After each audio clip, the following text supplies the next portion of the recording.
Kembali lagi di part ketiga pembahasan tentang penggunaan media sosial sebagai alat komunikasi politik. Seiring meningkatnya penggunaan platform digital, tantangan bagi aktor politik di media sosial menjadi semakin kompleks. Beberapa tantangan terbesar yang dihadapi aktor politik di era media sosial, salah satunya adalah penyebaran misinformasi.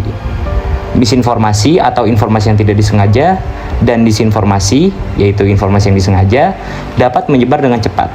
Artinya, para aktor politik perlu lebih berhati-hati dalam berkomunikasi dan mengecek fakta untuk menjaga kredibilitas. Media sosial seringkali meningkatkan polarisasi di masyarakat. Algoritme yang digunakan oleh platform cenderung menampilkan konten yang sesuai dengan pandangan pengguna, sehingga menciptakan ruang gema. Hal ini dapat mengarah pada radikalisasi dan mengurangi kemungkinan terjadinya dialog konstruktif antar kelompok yang berbeda pandangan. Masyarakat semakin banyak berinteraksi langsung dengan aktor politik di media sosial, dan hal ini mungkin sulit dilakukan karena tekanan publik dapat meningkat dan para aktor politik merasa harus terus bereaksi. Reaksi yang tidak tepat atau tertunda dapat menimbulkan konsekuensi yang mengerikan.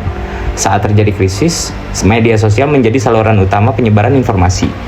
Aktor politik harus siap mengalami kritik, serangan, atau rumor negatif yang muncul dalam waktu dekat maupun waktu yang akan datang. Manajemen kritis media sosial memerlukan strategi yang baik untuk merespons dan menyelesaikan masalah dengan cepat dan efektif. Selanjutnya, diperlukan juga untuk mengubah strategi komunikasi. Politik harus menyesuaikan strategi komunikasinya dengan cara masyarakat berinteraksi di media sosial. Ini termasuk penggunaan konten visual, video pendek, dan interaksi yang lebih langsung.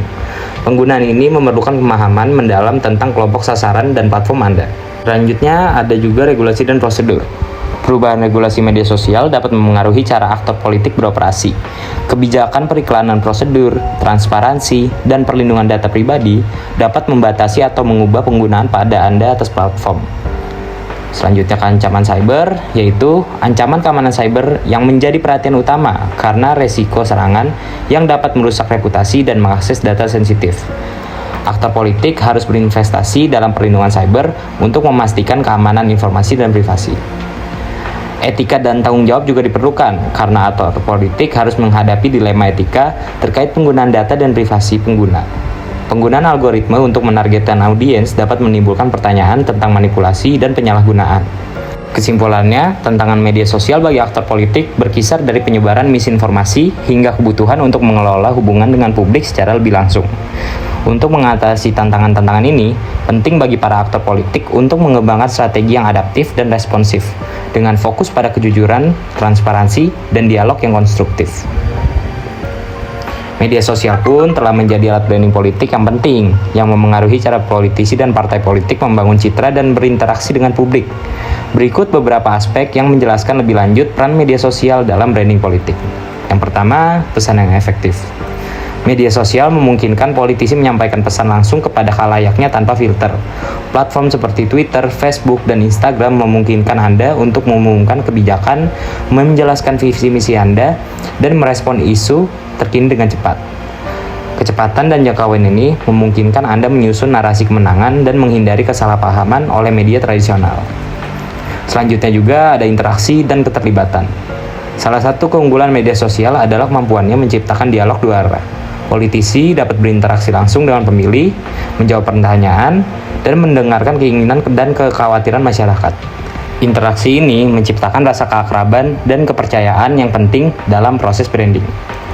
Selanjutnya ada identitas dan penciptaan narasi. Politisi dapat menggunakan media sosial untuk membangun identitas yang koheren. Dengan menyajikan konten yang mencerminkan nilai dan keyakinan Anda dapat menciptakan cerita yang kuat dan menarik. Konten visual seperti video dan infografis juga berperan penting dalam menarik perhatian dan mengkomunikasikan pesan Anda secara efektif. Selanjutnya ada mobilisasi dan aktivisme. Media sosial berfungsi sebagai platform untuk memobilisasi dukungan. Politisi dapat mengatur kampanye, merekrut relawan, dan mengumpulkan uang dengan lebih efisien.